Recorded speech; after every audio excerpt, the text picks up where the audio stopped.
Assalamu alaikum and good evening. You are listening to Let's Talk, our weekly current affairs show with me, Akeel, and tonight my co-host is Amir Suleman on Salaam Radio 106.2 FM and Inspire FM in Luton. You can listen to us online at salamradio.co.uk or watch the show live on our streaming services. Search for Salaam Radio on Facebook, YouTube and Twitter.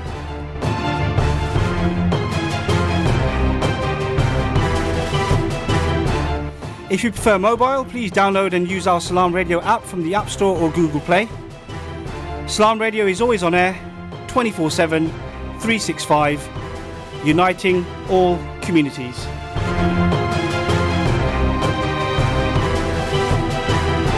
Please get involved with your opinions by calling us on 01733 602 133, or you can text WhatsApp us on 07745 278 978.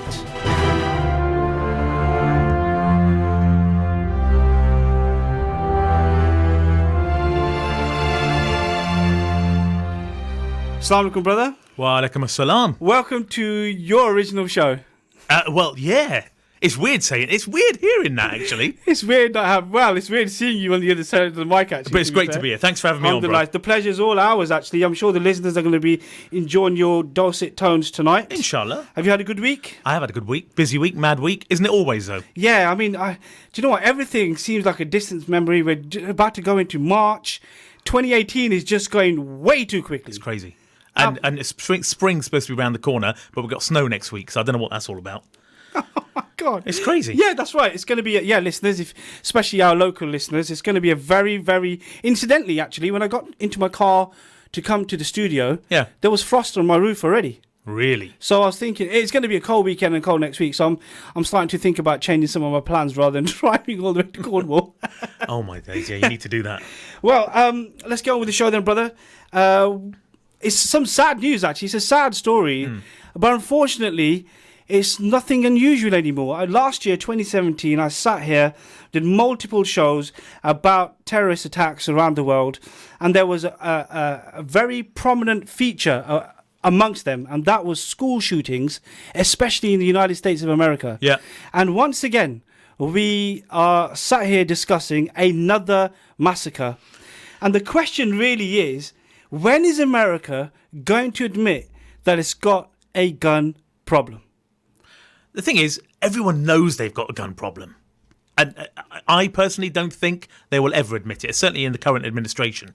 I mean, we all know the delights of Trump and what he's capable of in terms of his inability to speak in times of awful things like school shootings and terrorist attacks. I mean, what he's been coming out with has just been, to be honest, quite bizarre, and we'll come on to that.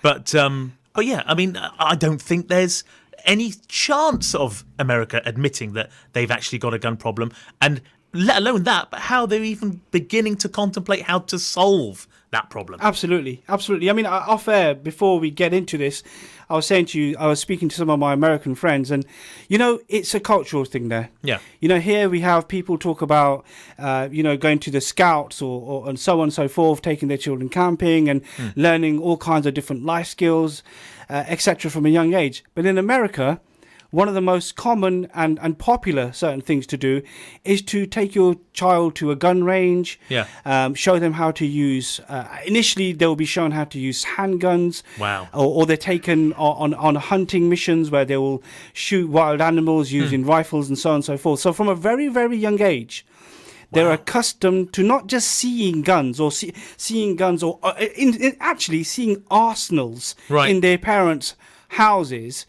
And not being afraid of that. And then, 5, 6 upwards, they're out there hunting. There's nothing wrong with that, can I just say? Okay. You're out there with your parents and they're doing that, that's fine. But at such a young age, they're so accustomed to using firearms. Yeah. So when they do get to an age when they're at school, so like at the beginning of a secondary school, they know so much about it already as part of their culture. And, you often read, I mean, I have friends across the pond who would have given their young children firearms for birthday presents. Wow. And when you are dealing with a culture like that, it's very difficult. It's certainly very difficult for us as Brits to see people across the pond who are dealing with this pandemic happily. or as if nothing is wrong, when we're looking at it and thinking, in fact, the rest of the world is looking at it and thinking, guys, you've got a gun problem. So, for the benefit of our listeners, what we're talking about here is the Florida shooting, which happened at a school campus in Parkland, Florida. This was by an ex-student. His name is Nicholas Cruz, who had been expelled from the school. He went into this school and he killed 17 people. Yep.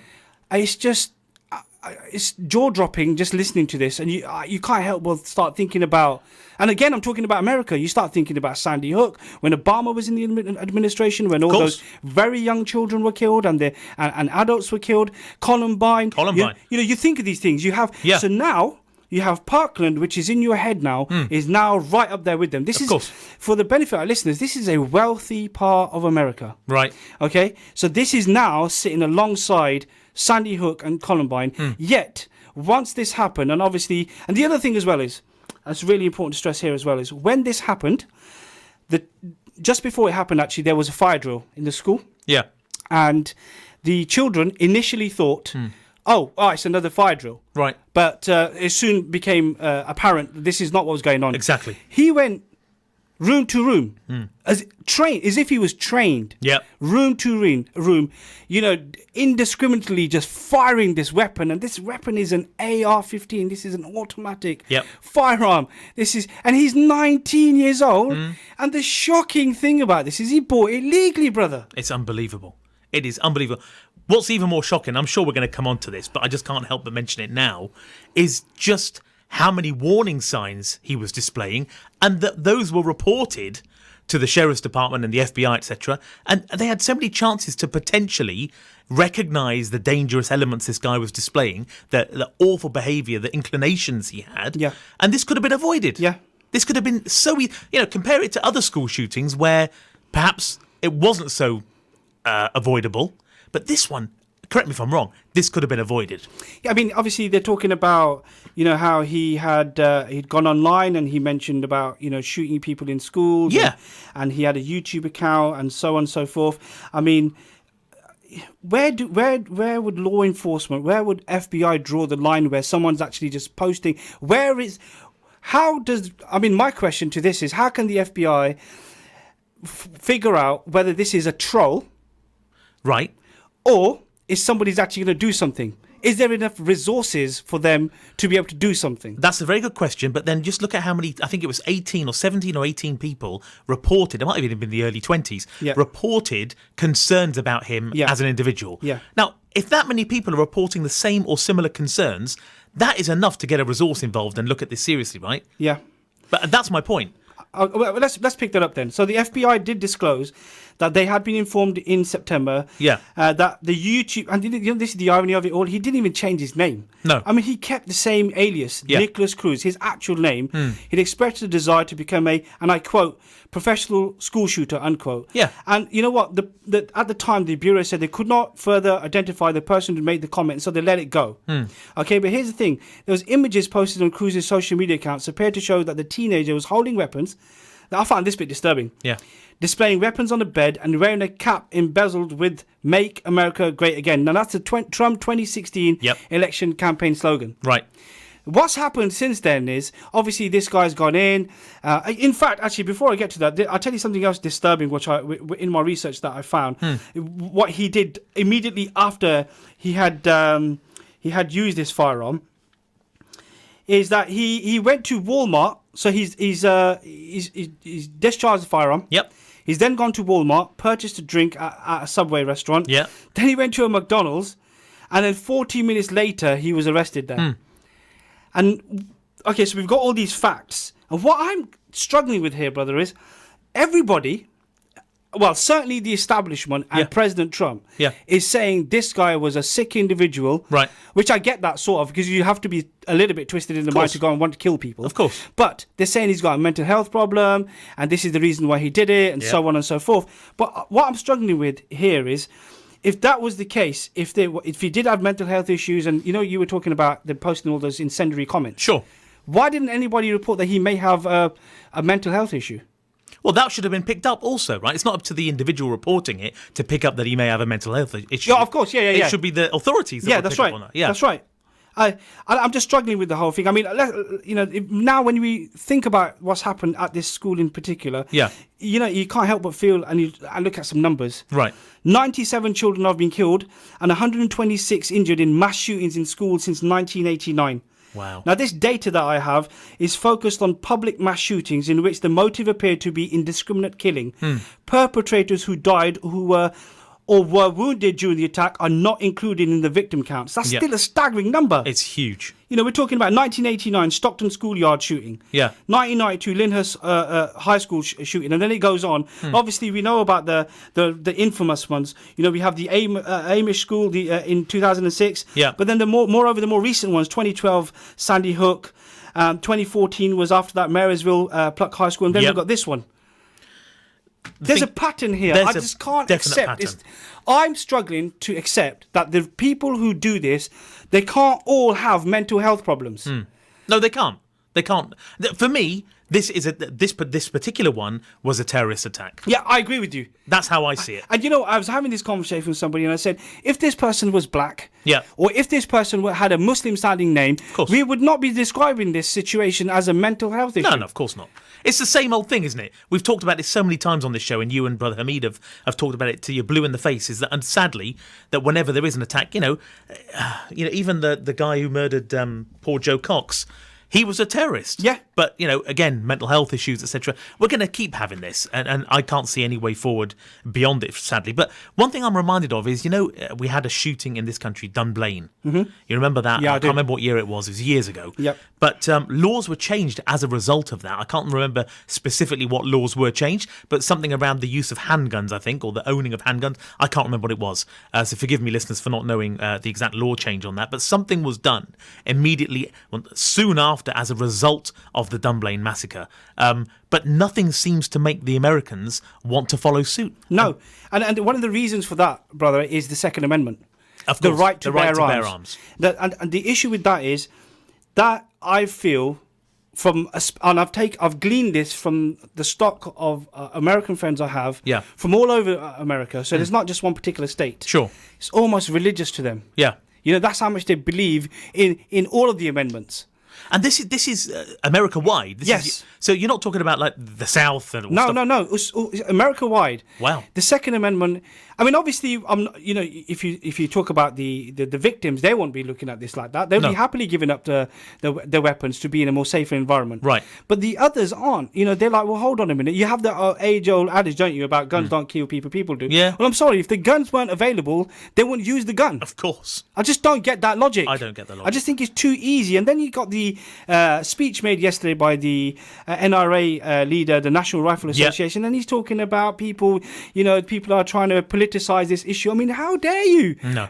What if that was your son or daughter who'd been killed? Exactly. People are not trying to politicize the situation. They're speaking from the heart. They're saying, look, we need this to stop. Yeah. And then you have this situation where the Republicans at the moment are talking about, well, Obama was in the office and he should have done something. Guess what? Well, he didn't. He lost the House. Yep. And he lost the Senate. And then what happened? You guys didn't let him do anything. No. But now you've got an opportunity to do something. And what are we seeing in the last 72 hours? We have seen President Donald Trump go from one extreme to the next. I mean, first he's talking about... the other problem as well is he's not trying to tackle this in the way me and you were talking about it. No. He's not talking about gun control. No. He wants to have, and I quote, when he was saying there needs to be stronger and deeper and powerful background checks. It's unbelievable. He wants to, and I think... In obviously from our side of the palm, our view, we would want to see no guns in America. Of course. But I mean, for a start, obviously, if they raise the age from 18 to 21, he said the NRA are in agreement with him. That I'd like to see that. I mean, that would have stopped this guy from legally purchasing a gun. True, that's true. But is it enough? And also, why? And I get it. Okay, so they want to have a right to bear arms. But hold on, why would a normal person need a military-grade weapon?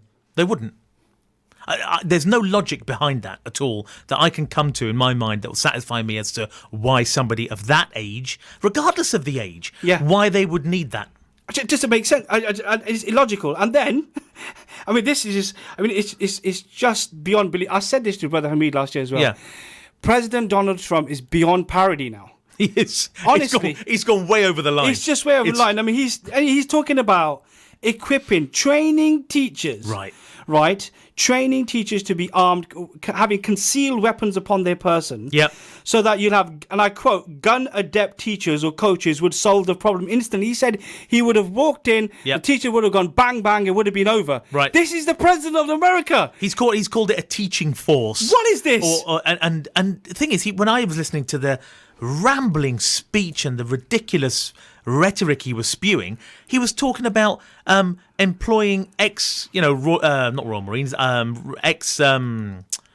what do you call these? Navy SEALs and things like this. That's right. Employing them and having them as teachers, but they've got the military training to be able to handle. So basically, solving the gun issue with more guns. I mean, I quote. I mean, yesterday at the White House, President Trump said that schools should not be gun-free zones, but the opposite. He said, "You come into our schools, you're going to be dead. It's going to be fast." Wow. What? Wow. So what you're trying to say is the solution to mass school shooting is to just not even regulate assault firearms anymore, just equip everybody who might be slightly coherent or have some sort of training, and then give them a bonus. Did you see that? He said, and then the people who do this, they should get a bonus, 10%, 20%, whatever it may be, they should get a bonus for doing this. I mean, what kind of lunacy is this? How is this a logical response to a problem where there's a massacre happening? I just don't get it. I mean, this is the 6th school shooting incident this year so far that has either wounded or killed students. Yeah. And his response is, right, let's give the teachers guns, because what will happen is, this is mentality. What will happen is, when the shooter comes in, the teachers will see what's about to happen. They'll pull out the gun, they'll kill him. Right. Because then he said, I want to have a strong structure so the kids feel safe. I mean, the thing is, there's so much wrong with this. It's unbelievable. We can dissect this and it'll be a 3-hour show. But there is so much wrong with it. And the first thing that jumps to mind is, if you've got more guns in schools, let alone the fact that it might get into the wrong hands, but even those that are trained and authorised to use the weapon, they might have a bad day. They might have mental health issues that go unnoticed. They might use that weapon to kill others. That's right. So I just don't get this, bro. I don't understand. What do you think about this, listeners? We really would love to hear from you. You can call the show on 01733 602 133, or you can text or WhatsApp the show on 07745 278 978. If you do live in the States and you listen to the show at the moment, please do feel to call. We'd love to hear from you. Share your opinion with us. Yeah. Help us understand, what's happening on the ground and how you feel about guns, etc. in your schools. The other thing that I found as well, as I was doing the research on this particular topic, was Trump had earlier on, this was during his question and answer sessions, and he was saying that in many schools it's becoming the norm that they have what they call an active shooter drill. And I quote, active shooter drills is a very negative thing. I'll be honest with you, if my child, I'm 10 years old, and they say we are going to have an active shooter drill, I say, what's that? Well, people come in and shoot you. I think it's very negative thing to be talking about, to be honest with you. I don't like it. I'd much rather have a hardened school.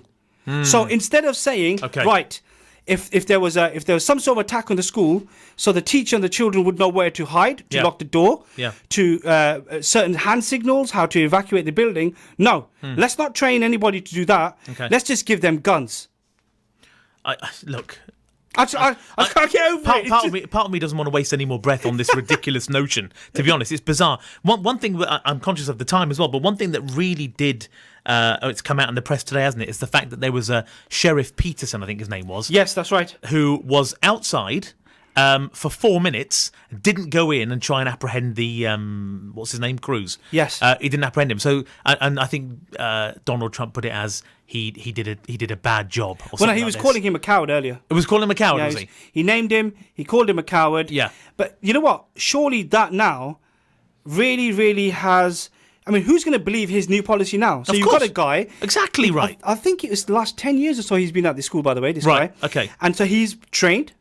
He's been trained for life, right, this guy? Yeah, so he should have stepped in. I mean, the sheriff was saying he doesn't understand. I mean, I think there's a lot of emotion involved in this at the moment, which is natural. Yeah. But, I mean, surely this whole thing about training and giving them guns, so that's just, it's just fallen to bits. Well, the gun, he was shooting for 6 minutes. and this guy, sheriff, was outside for 4 minutes and didn't go in. And 4 minutes is a hell of a long time. Yeah. It's unbelievable. We've got a caller, brother. Oh. It must be your dulcet tones. Who have we got? Assalamu alaikum. You're live on Salaam Radio. Can I take your name, please?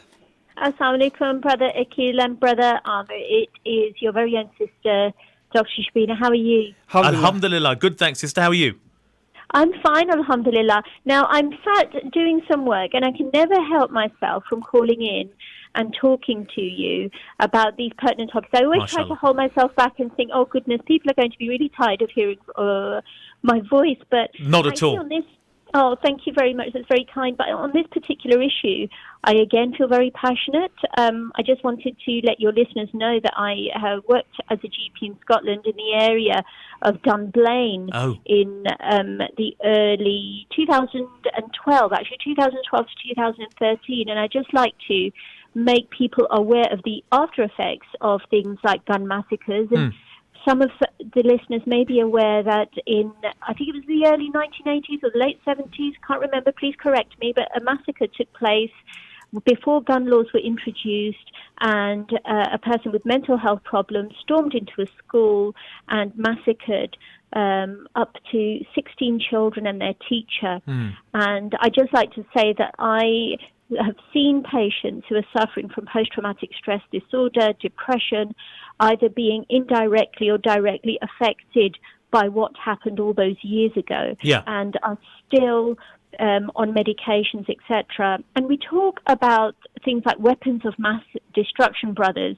And if you look at the statistics in America right now, there's a very simple question I really would like to ask the president, and that is, what are the statistics of somebody being killed by a weapon of mass destruction today in the United States of America, which is what the majority of their defense funding goes into? And what are the statistics of a child being killed within a school by a gun or a weapon that effectively can be brought over the counter without any background checks? And the answers are there for yourselves. It's quite self-explanatory. Yep. And these are things that seriously need to be looked into. I totally agree with you. Totally agree with you. And like we were just discussing just now, can't see an end in sight at the moment. There's this romantic notion where the indigenous American gun-loving folk are just looking through life through rose-tinted lenses, glasses even. I suppose we should add that little caveat that it's not a sweeping generalisation, right? There are people in America who are very anti-guns. Well, guess what? Unfortunately, you don't hear their voices that much, and that's what leads me to, I have to give a huge credit to all these students who are going to be marching in March in a couple of weeks' time in Washington and so on and so forth to actually raise awareness that they don't want this anymore. Perhaps there might be a light at the end of the tunnel, generations to come. You know. But Jazakallah khair for your call, sister. Thank you for your input. Thank you very much. Assalamu alaikum. Wa alaikum salam, sister. Sister made actually a really, really valid point. There's one thing you don't really hear about that much, do you? You don't hear about the victims. And I think she put it really eloquently. These are, in fact, you could in many cases, I'm sure the victims would also describe these guns as weapons of mass destruction as well. Of course. I mean, just take one victim's family. For them, their world has literally been torn apart. That's right. They've lost a child, right? And for them, it is a weapon of mass destruction. And think about the after effects. Dr. Shabina mentioned it just now, and something we wouldn't consider is we think of the victims as those that lost their lives. That's right. But there's a whole network of grief and suffering beyond that. That's right. Which now and then we'll think about, but it's not often reported in the news. You don't hear that story. No. You don't see that side of the impact. That's right. And to that, I mean, I quote Nicole Hockley, whose 6-year-old son Dylan died at Sandy Hook Elementary School in Newtown, Connecticut in 2012. Yeah. At the meeting there, with the at the meeting about arming the teachers, I quote. And she said, I would rather arm them with the knowledge of how to prevent these acts from happening in the first place, and unquote, than give them guns. Wow. This is a parent saying this. Yeah. It's very alien to us as Brits. Of course. But we are also human. And when we see these massacres, we can't help but thinking, what is going on in a civilized country where the leader of the free world seems completely powerless or doesn't want to take any action to try and prevent this from happening. I would love to see America without guns. Do you think it is, as you said, I know we're going to a break shortly, but do you think it is this Second Amendment that is this sticking point that they'll never get over, the right to bear arms? Correct. Is this the whole That is it. crux of the problem? That, from my experience and all the people I speak to, Yeah. it always goes back to that. You do have moderates within that, so they Okay. will say, there should be stronger laws, or there should be better checks for mentally ill people, Yeah. and so on and so forth, which I agree with, but they won't let go of the fundamental issue, which is, well, you can't come from our guns, though. Wow. And that's the saddest thing about it. So we'll have to watch this story developing. It seems to be developing hour by hour. But you are right, brother. We are heading towards a break. So please, listeners, do get involved with the show. You can always text us on 07745 278 978. We're going to head towards the ads right now, and we look forward to your company when we return. Jazakallah khair. Stay tuned to Salaam Radio after this short ad break. The Prophet Muhammad sallallahu alaihi wasallam said, among the best deeds are to feed the poor and the deserving. By the end of this message, 6 people will have died of starvation. With your help, we can deliver life-saving aid. Just £1 can provide a life-saving meal for someone in desperate need with Penny Appeal's Feed Our World program. Call 03000 11 11 11 now, or visit www.pennyappeal.org. Penny Appeal, small change, big difference. Dervish Creative, in association with PCA, Salaam Radio and Vivacity, presents A Foreign Policy. Poetry that spans from Punjab to chicken shops, Green Street to Lincoln Road, and everywhere in between. Saturday the 3rd of March, featuring award-winning activist and creative director Zain Haider Awan, published playwright and London laureate Zia Ahmed, author of Little Boy Blue and winner of Poetry Rivals 2016, Jamal Mahmood. Doors open at 7:15. Tickets are limited. Book today online at vivacity.org or the Key Theatre box office or the Allama Iqbal Centre. A Foreign Policy, Saturday the 3rd of March, 7:15 at the Key Theatre.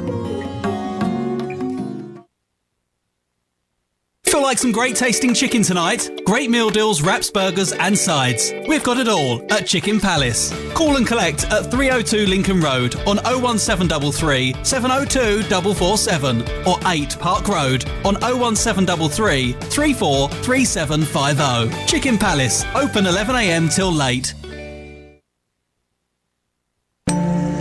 Is your child spending too long on their tablet or games console? Are they getting enough exercise? How about introducing them to wrestling? Futua Freestyle Wrestling Club is the only wrestling club in the Peterborough area registered to the British Wrestling Association. Wrestling is a prophetic sunnah sport that the Prophet Muhammad, peace be upon him, and his companions regularly participated in. Wrestling at a young age helps with flexibility, fitness, self-confidence and teamwork. Our sessions are taught by a top British wrestling coach with over 20 years experience. Every Monday and Wednesday at the Gladstone Park Community Centre on Borge Boulevard, 5:30 to 6:40pm for ages 4 to 7 and 6:45 to 8pm for ages 8 to 13. Monthly fees are only £10 for 8 classes ages 4 to 7 and only £15 for 8 classes ages 8 to 13. Your first session is free, so come and give us a try. To enrol, contact 07971 448847. Futua Freestyle Wrestling Club, every Monday and Wednesday at the Gladstone Park Community Centre. Gems and jewels. Wise sayings, interesting events, and moral lessons from Islamic history. Our pious predecessors and their fear of Allah. Ibn Mas'ud radiyallahu anhu used to say, indeed, with the passing of nights and days, your stay on this earth is decreasing, yet your deeds will remain preserved and death will come suddenly. Whoever sows seeds of goodness will reap a harvest of hope. Whoever sows evil will reap the harvest of misfortune and regret. Indeed, Each shall reap of that which he sows. The one who works slowly shall not be broadcasting prevented from 24 shame, hours a day, and the one who 365 days a year. This is Salaam Radio. Assalamu alaikum, welcome back to Let's Talk, your weekly current affairs show with me, Akeel. And on tonight's show, my lovely, wonderful co-host, Brother Amir Suleman. Jazakallah khair again for stepping in tonight. Oh, thanks for having me. We're going to change actually the course of the show. We're going to be talking about something different the story that broke out this week. It's a story about community radio stations. It really did pique my interest, and that's one of the reasons brother Amir is also here as well, is the government plans to roll out small-scale digital licenses, and they could, essentially price out volunteer radio stations like ours. Yeah. And so when I started reading this article, lo and behold, it heavily featured Salaam Radio. Yeah. And it was an interesting read. But one of the main reasons why I wanted to talk to you about this was initially actually is, do digital licenses really cost £50,000? They can do, to be honest, they do. And this is the whole crux of this article, as you've just said, is the problem is that, we need to move with the times, and eventually analog is going to not completely dissipate. Some say it will, some say it won't, and who really knows? But small scale. So you've got DAB, right, which is the national digital. So you've got BBC Asia Network on there. You've got all the Radio 1, 2, 3, 4, all this lot, all the commercial Heart Magic, all this stuff is all on there. But then the small scale DAB is designed to get your local community stations on board. Now it is very, very expensive. And that's why this article is talking about the fact that community stations are going to miss out on going digital. Yeah. And people will have to keep flicking back to FM. And nowadays you buy a car, you've got DAB in there now. That's right, yeah. You buy a hi-fi system, it's DAB, etc. So people are expecting all their content to be on DAB. But there is a way, inshallah, in future, all going well with Salaam Radio's plans, that we will go onto what is known as small-scale DAB. But the problem with this, I'm not going to go into details of small-scale DAB because it's going to bore the listeners, but basically it's a way for community stations, local stations, to get digital. But if a community station was awarded by Ofcom a small-scale DAB license, it would host many channels on there. Okay. Right? And commercial stations would pay it to rent their own digital channel. Via that small-scale DAB, while community stations would pay next to nothing. Okay. That's the theory. But if commercial operators get the license, they could then charge full rates to community stations, which would then, as you say, put a digital transmission out of their reach. So this is the crux of the matter, is that the license needs to be affordable to community stations so they can purchase it, run digital stations at very, very minimal cost, so carry on surviving on the minimal amount that they currently survive on, which is the same for Salaam Radio as well. But we could rent out channels on that small-scale license to other local commercial stations who would pay more than a community station would. And that effectively, if that plan was to work, you could potentially have sort of a level playing field in terms of broadcasting. Absolutely. Not revenue. I think it's really important for our listeners to understand. Of course. This is not publicly funded. We're a not-for-profit station. Exactly. Total volunteers. We have one paid member of staff, our station manager. It's totally not-for-profit. And all the revenue we generate from the likes of advertising, etc., goes back into the station. Yeah. So everyone here, every presenter is here, of their own accord, their own time, because they want to help serve the community. And that's right. And the article, as you would have seen, Brother Akeel, does talk about why community stations are so important. Yeah. And if we start losing them and they start dropping, there isn't, as I said in the article, there's no single voice of the community left. That's right. I mean, I can, from my own personal experience, and not many listeners would know this, one of the reasons how I got involved with the station was because of the outreach the Salaam Radio was doing. Right. And in that particular instance, it was talking about hate crime. Exactly. And I attended that seminar. Yeah. And if it wasn't for Salaam Radio and its associates doing an event like that, sure, I certainly wouldn't be part of the station. So I can say from personal experience, this is what's happening with Salaam Radio. And we've had many, many positive comments from different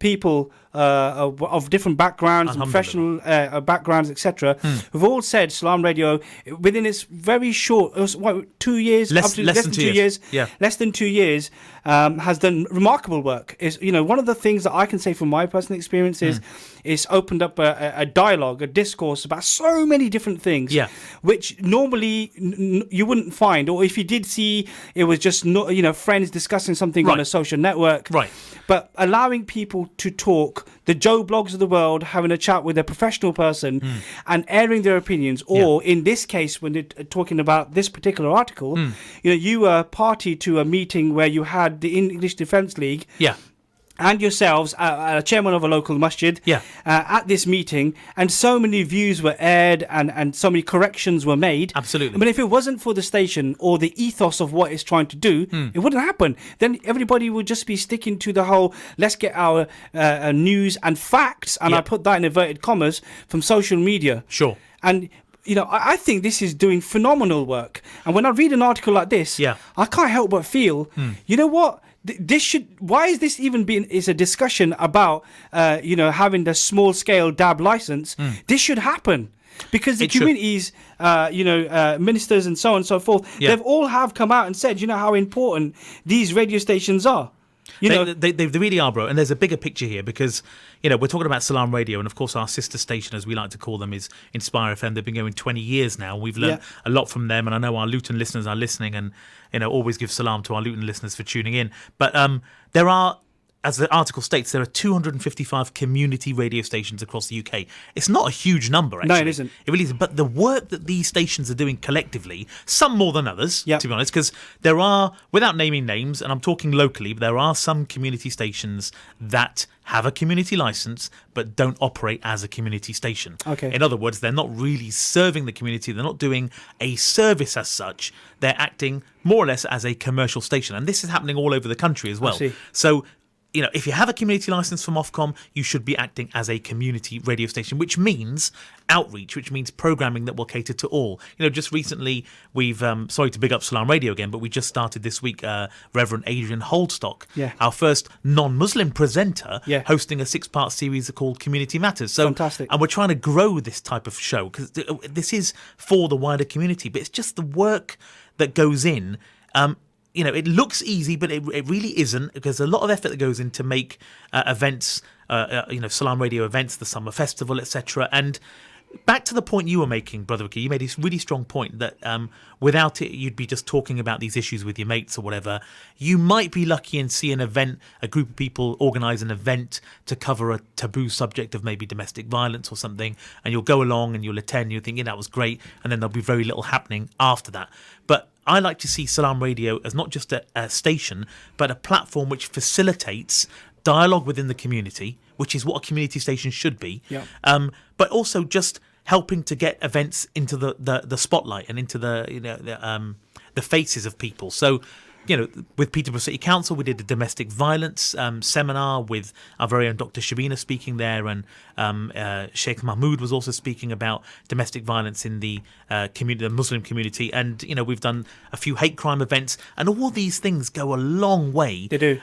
Because even if we positively impact someone's life, just one person, then we know it's a worthwhile thing. Absolutely. Do you see what I mean? I totally agree with you. I mean, I just want to pick up a little bit more on the article. I mean, you have Lucinda Guy, chair of the Community Media Association, and says, not-for-profit media is appallingly underfunded. It is. How do you feel about that? Well, it is very, very underfunded. I mean, you can apply for grants, etc. And, we've had one or two at Salaam Radio through application processes, which are very long-winded and arduous and laborious tasks. But, needs must. The station cannot run alone on pure advertising revenue. I mean, the quote further goes on to, he's astoundingly important and brave work to heal divided communities, tackle extremism and boost participants' mental health. Yes. We know that the best foil to divisive rhetoric is to increase the power of moderate voices in those communities to be heard, and yet we see station managers around the country struggling to eat and pay the bills while doing this excellent and essential work to support the communities, unquote.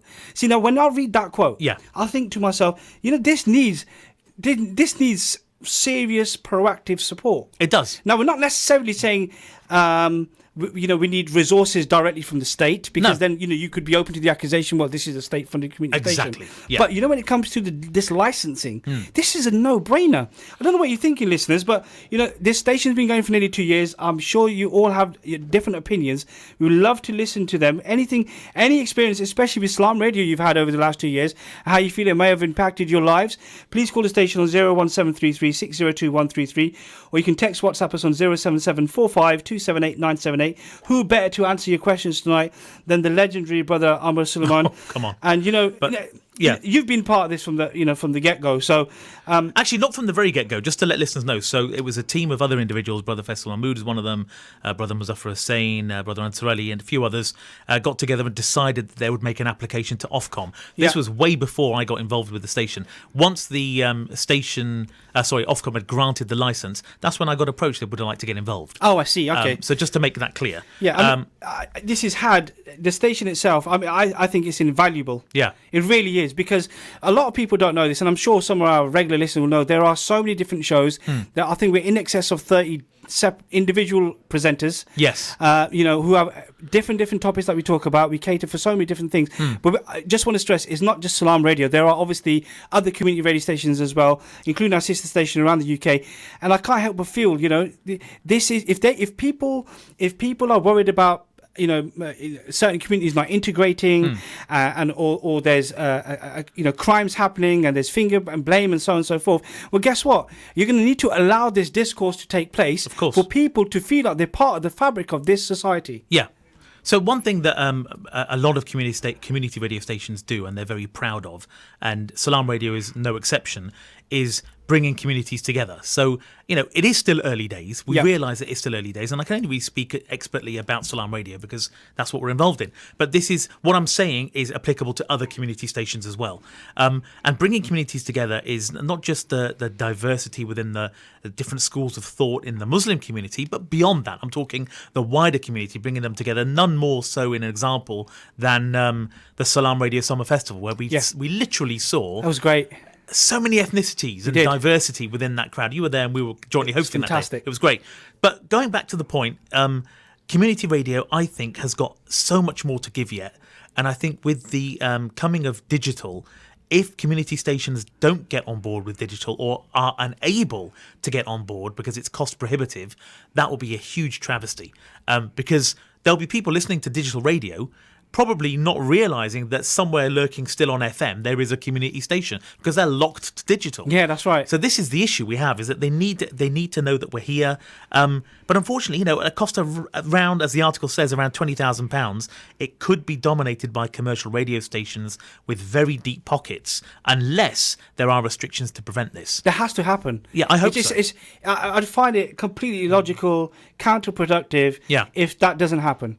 Because then what's the point? You might as well just keep the status quo.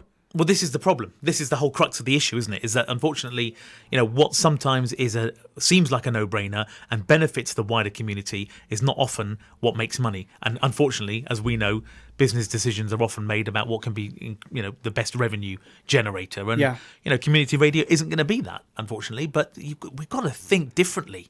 We need to think what is best for the community. You mentioned it from the article. I don't know which station it was. It might have been down in Dorset. There's a station that has done so much great work for those suffering from mental health. They've just, opened their doors and say, look, become a radio presenter or work as a producer, whatever. And these people have seen a turnaround in their lives because they've got something to live for. That's right. They've got something to work towards. Yeah. And these individuals who can't afford to eat, I know of individuals that run stations. There's one in Bristol, I think it is, and he runs a station. He's unemployed, he's long-term unemployed, and still he volunteers to run as a station manager. That's awesome. And he's got, hasn't got £2 to rub together, but his passion is so strong, and the stuff that radio station has done has been unbelievable. It sounds great. It's amazing. Yeah. And the fact that there's a potential risk of community radio dissipating as a result of out of reach licensing costs is shockingly worrying. And it's sad, isn't it? It is sad. It's once something like a community radio station, it becomes part of the fabric.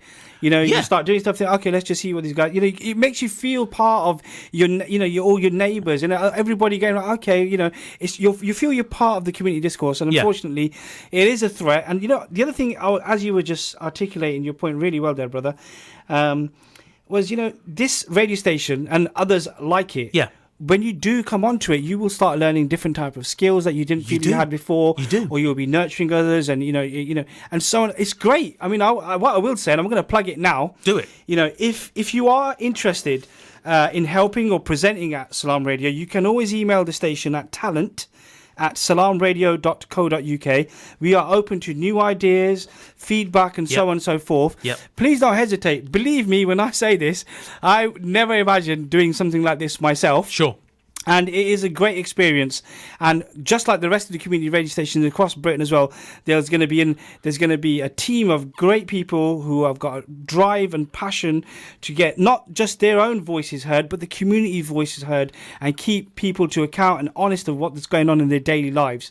Absolutely. And sorry, just very quickly before I forget, so the Community Media Association run an event every year, an annual event. In the past, Brother Faisal Mahmood has attended with Ansar Ali, Brother Qasim, our station manager, has attended, and I've attended the last one with him. And just to add to your point about the group of people that run community stations, they are very humble individuals. These are people who haven't got delusions of grandeur. These are people that are they clearly have an amazing heart. They're putting in time, effort, their own money. Their own time they could be spending with their family. They're putting it into the station to make sure that it is serving the community. These people are as wholesome as you'll ever meet. And when I saw a room full of these types of individuals in Bristol last year with Brother Qasim, it just humbles you as to how many good hearts are out there, how many good people are out there doing wonderful things for nothing. Yeah. There's no hidden agenda. There is no they're not doing it to earn themselves an MBE. These people are doing it because they've got real hardcore passion to want to serve the community via a station platform. It's wonderful, isn't it? It's amazing. Heartwarming. There are people out there like that, because we live, unfortunately, in a society where, I mean, look what we were discussing prior to the break, about these massacres and terrorist attacks, and, people just lost in all kinds of daily or things, and, all kinds of terrors and all. Constantly being fed negative news, right? Yet you have these people who think, okay, let's just do something for us on a local level, right? And that's a rare quality in a person. It is. But moreover, I find it quite rare as a group of people who can come together, who wouldn't ordinarily be socializing with each other for any other reason. No, but they'll make time to work as towards a goal, for the community, which is certainly happening here, and I'm sure it's happening across the other 255. I hope so. And whoever is listening to our radio stations from the government who deals with this, I implore you to really, if you mean what you say and how important these community radio stations are, then guess what? It's not going to cost you an arm and a leg to help sustain this. No. And moreover, actually, to ensure there's legislation in place that actually blocks the more powerful mainstream radio stations from taking over and then calling the shots. Because the last thing what we want to happen here, and this is what I'm taking from you, is having these smaller DAB licenses, the big fish come along, buy them all up, and then suddenly they hike the prices, almost like a landlord. Right. And then it just serves nobody. It serves nobody. But then, look, I've got nothing against commercial radio stations personally, but they serve a purpose and they seem to be very popular. But if you flick through the channels of commercial radio stations, you'll hear the same songs. You'll hear the same kind of content. News bulletins, sports bulletins, the same songs, competitions.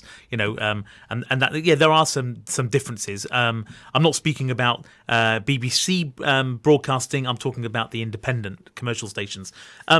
And it's just a shame that's where the money is, that's where the investment is, because it's a revenue generator, unfortunately. That's why you see the likes of, Heart Radio with these £100,000 competitions, because they've got, the money's there. The money's there. Yeah. But that's not what community radio is about. No, community that's radio right. has nothing to do with funds or money. We need funds to maintain the platform. We need funds to run the station. That's all it is. Yeah.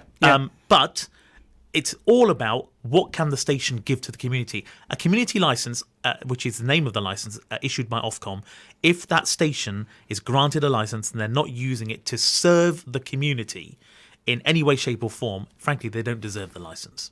Perhaps that is something they need to look into. Yeah. The other thing as well, I know I'm going to go back to the article again, is I can't envisage a time where you would have a chairman of a mosque, a community radio station, so a Muslim chairman of a mosque, right, and an EDL leader sitting together having a conversation. No, and there's not too much I can say about it because yes, of course, yes, for obvious reasons we said we wouldn't go into the details of it in the media, but needless to say, I think it was 2 to 3 hours, and it was an enlightening experience, and it was pleasurable than I would have imagined. In the sense that we were listened to and we listened to them. And to take that forward, actually, you on FNP, Friday Night Prime, which is coming on after the show, listeners, so do stay tuned for that.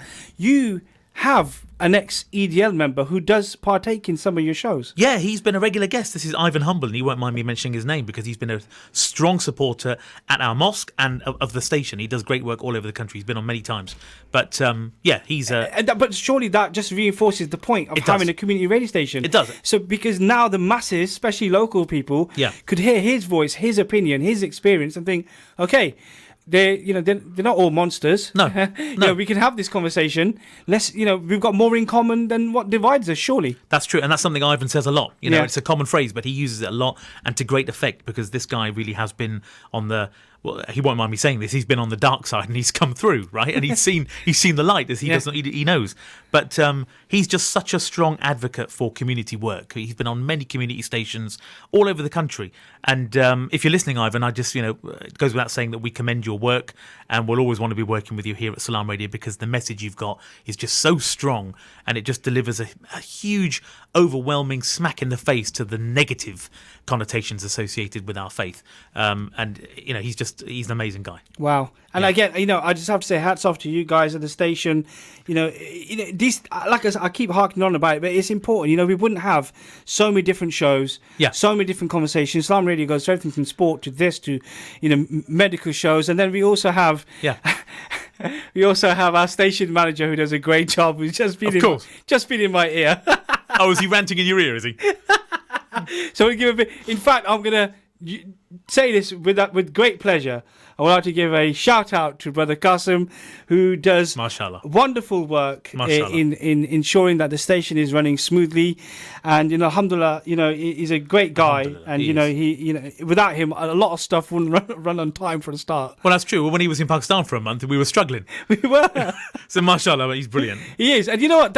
I suppose that just highlights there are going to be so many others like him, of course, around the country. We're all part of this jigsaw. So for me, I really do hope that this license that you mentioned at the beginning is given only to the community stations, and then they are given the power to do what they want to do with it.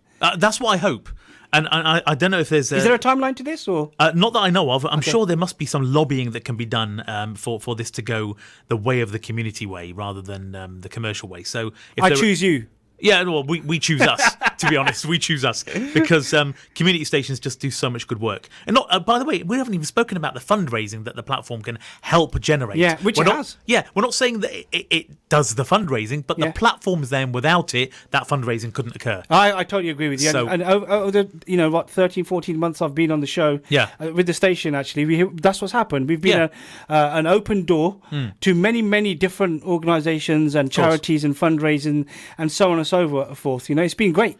It's been great, and you've put a call out for talent, and I'm glad you've done that. It's something I like to do at least once a month, and I won't need to do it on my show now, so thank you for that. But it is important. The most two recent shows we've got is Brother Akeel with his arts and culture show, which I think he's aired once, and he's going to be happening again on Monday, so stay tuned for that. But also, as I mentioned, the Reverend Adrian Holstock with the Community Matters show, a very relaxed Radio 4 style. I don't know if you caught it. If not, listen again, because it was a great show, and I think he'll bring even more listeners to us.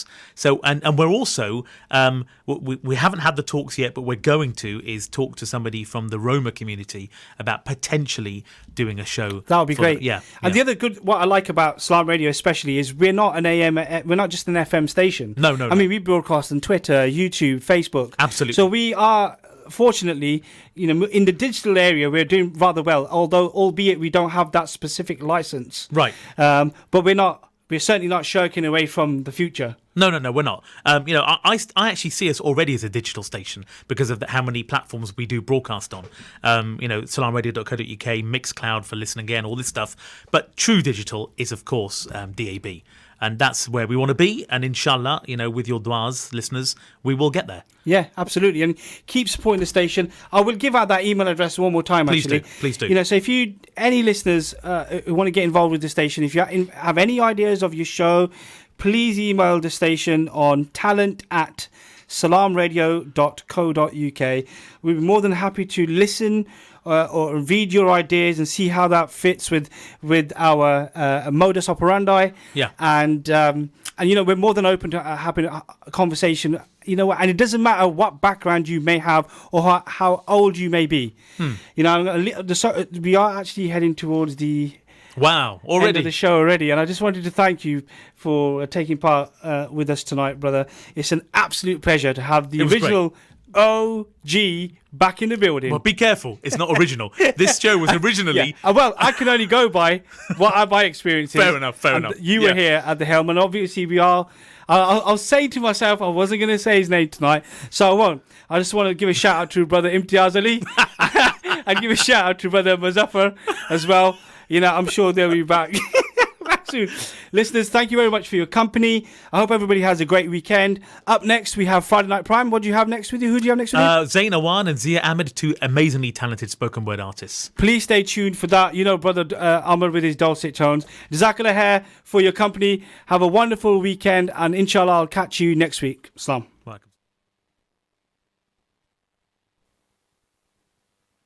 Stay tuned to Salaam Radio after this short ad break.